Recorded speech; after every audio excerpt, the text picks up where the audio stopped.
Durante sus primeros 100 años de vida, la Iglesia cristiana mantuvo la promesa hecha en el credo de los apóstoles, su profesión de fe, ser una santa, católica y apostólica. Sin embargo, desde sus orígenes surgieron tensiones entre distintos sectores de la Iglesia a causa de la doctrina y de la organización. En el siglo XI se produjo el cisma entre los cristianos occidentales y los orientales, en este caso llamados ortodoxos, y más tarde, a comienzos del siglo XVI, Martín Lutero, un monje alemán, precipitó la Reforma, una división que se mantiene aún hoy. Cierra los ojos, cierra los ojos, cierra los ojos, cierra los ojos. Si escuchas que alguien se acerca, no temas, todo estará bien.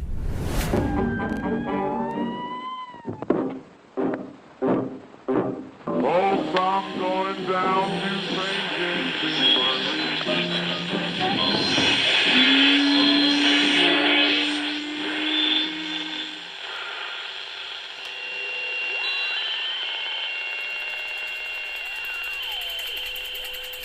Estás escuchando Crónica Lunares, el lugar donde entra por tus oídos. Bienvenido. Hola, ¿cómo están? Bienvenidos a Crónica Lunares. Yo soy Irving Sun y en esta ocasión, como bien saben, de Martis Dies, martes 31 de agosto, tenemos nuestro programa de religión. Y en él, pues vamos a abordar los temas de la Reforma, vamos a hablar un poquito sobre Martín Lutero, sobre la Biblia vernácula, vamos a hablar sobre la Iglesia anglicana y vamos a hablar sobre la Contrarreforma. Tenemos un programa muy bien hecho, muy bien estipulado y pues espero que se encuentren muy bien. Como les digo en todos los programas, les mando un abrazo muy fuerte y pues ¿qué tal si comenzamos?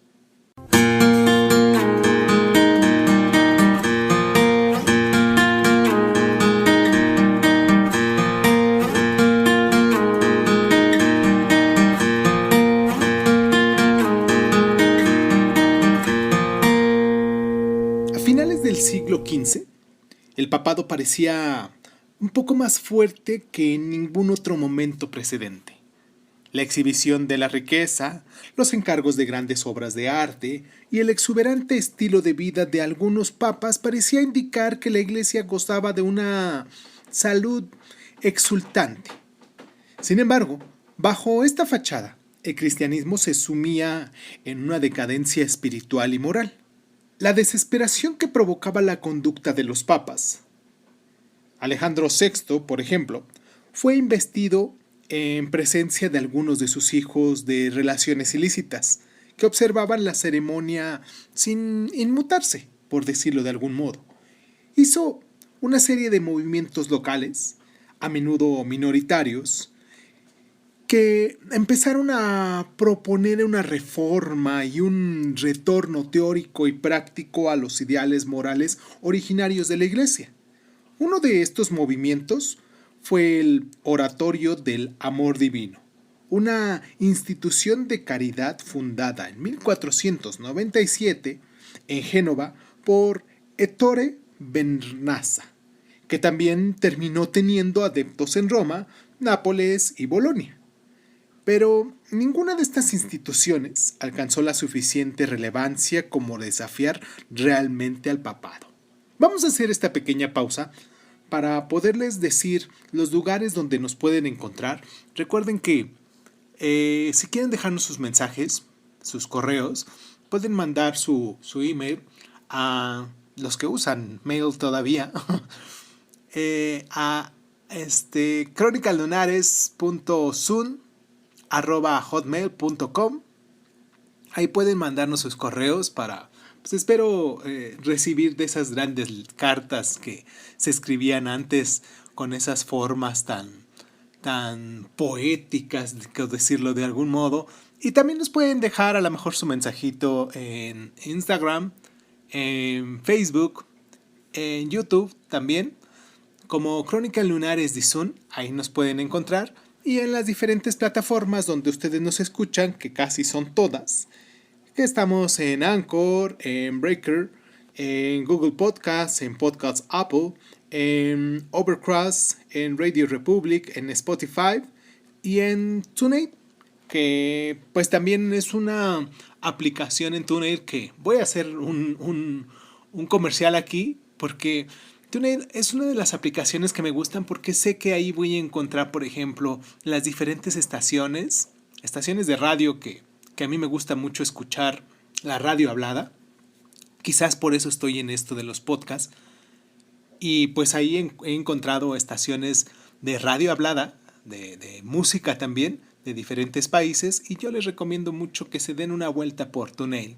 No me paga la publicidad ni nada, pero me gusta mucho escucharlos, y si me escuchan por ahí, pues también ahí estamos, ¿no?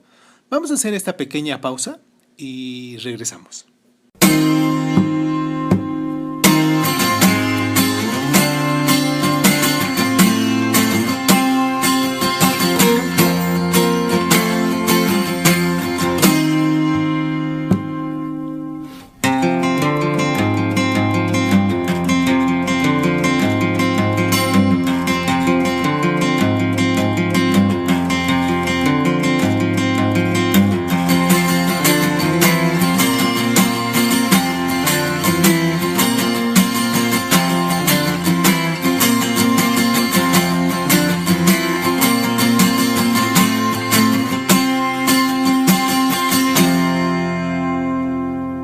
Cuando a principios del siglo XVI, Martín Lutero planteó públicamente la corrupción de la Iglesia, descubrió que había muchos creyentes desilusionados.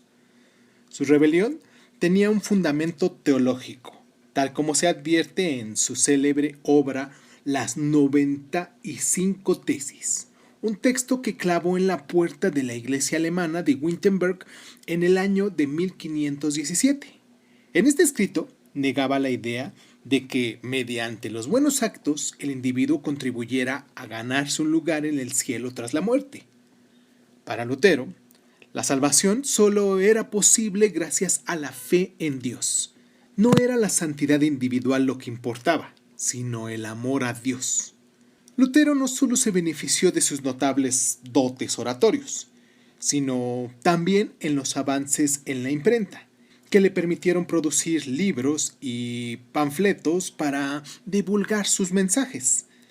Pero a la difusión de su mensaje también contribuyó la tendencia de Roma a despreciarle como alguien irrelevante, sin darse cuenta de que era un contrincante serio que ganaba apoyos progresivamente. Cuando los principales alemanes le ofrecieron su apoyo, entusiasmados ante la posibilidad de emanciparse del dominio del papado sobre sus tierras, Lutero se dio cuenta de que había encontrado una ayuda política muy poderosa. Gracias a la Dieta de Worms, en 1521 consiguió escapar del arresto, el castigo de la Iglesia y la condena del emperador sacro romano Carlos V. En consecuencia, Lutero se volvió un poco más audaz. Rechazó 5 de los 7 sacramentos de la Iglesia, atacó la autoridad del Papa y abogó por oficiar en la lengua local en vez de un latín que se hablaba en ese entonces. Bueno, que se hablaba para las cuestiones sacras, ¿no? La brecha se ensanchó, si lo dijéramos de algún modo. Y aunque había esperanzas de conseguir el acercamiento en una reunión que se celebró en Ratisbona en el año 1541, no fue posible. Lutero solicitó que los clérigos pudieran casarse, así como independencia local con respecto al papado, lo cual parecía inadmisible.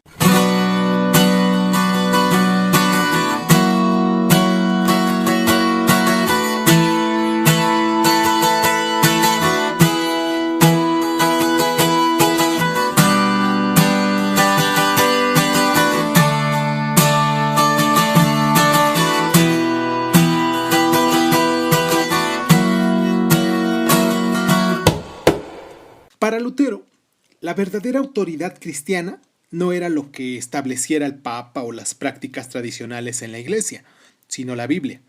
En 1521, cuando arreciaban las batallas entre los príncipes alemanes que le defendían y el papado que quería sofocar sus revueltas, su movimiento, Lutero se dedicó a traducir por su propia cuenta el Nuevo Testamento al alemán.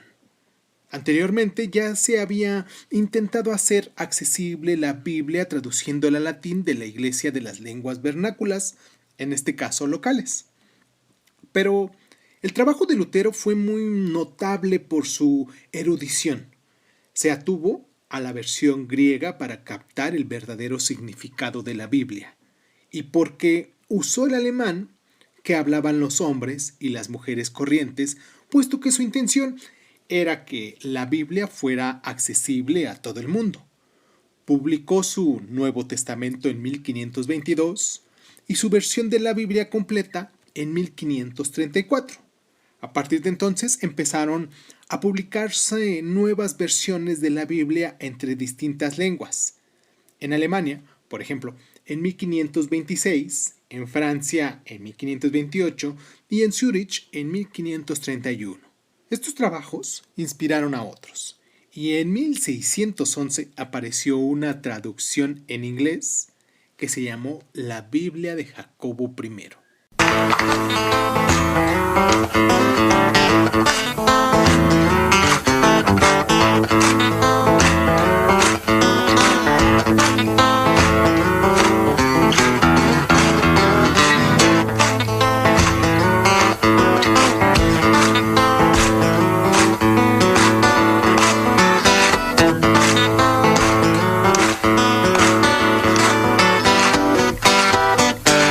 En aquella época, las ideas de Lutero se habían propagado por toda Europa y habían inspirado a otros sacerdotes y teólogos como Ulrico Zwinglio y Juan Calvino en Suiza.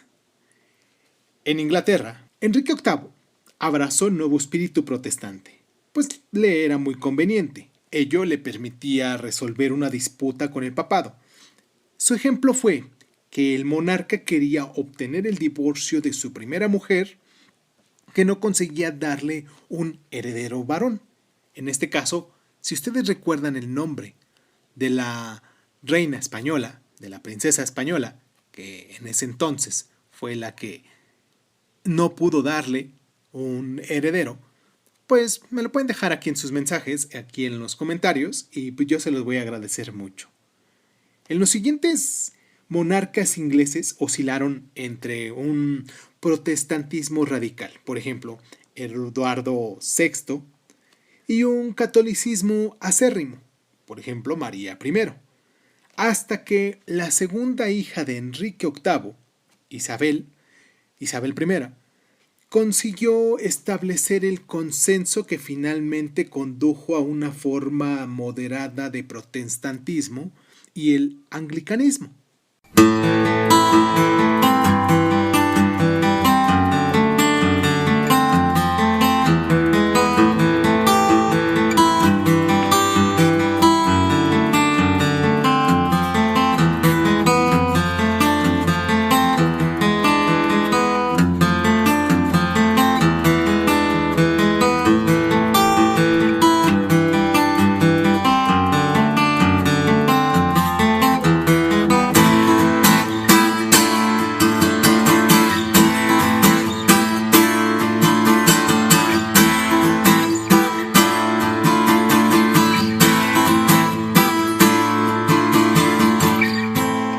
Ulrico Zwinglio manifestó su rechazo hacia el declive espiritual y moral del cristianismo de Roma de un modo similar a Lutero, aunque lo hizo en un contexto político completamente distinto. La ciudad-estado de Zúrich, en el seno de la casi independiente Federación Suiza, dejó su primera importa en 1522, al condenar la práctica tradicional del ayuno de Cuaresma, el periodo de 40 días que procede a la Semana Santa. Después denunció la corrupción clerical, defendió el matrimonio de los sacerdotes y rechazó el uso de las imágenes en el culto. Las iglesias deberían de ser austeras, Además, concedía mayor autoridad a la Biblia que a los papas, rechazaba los sacramentos y abogaba por un gobierno dirigido exclusivamente por la mano de Dios. Aunque el swinglismo fue influyente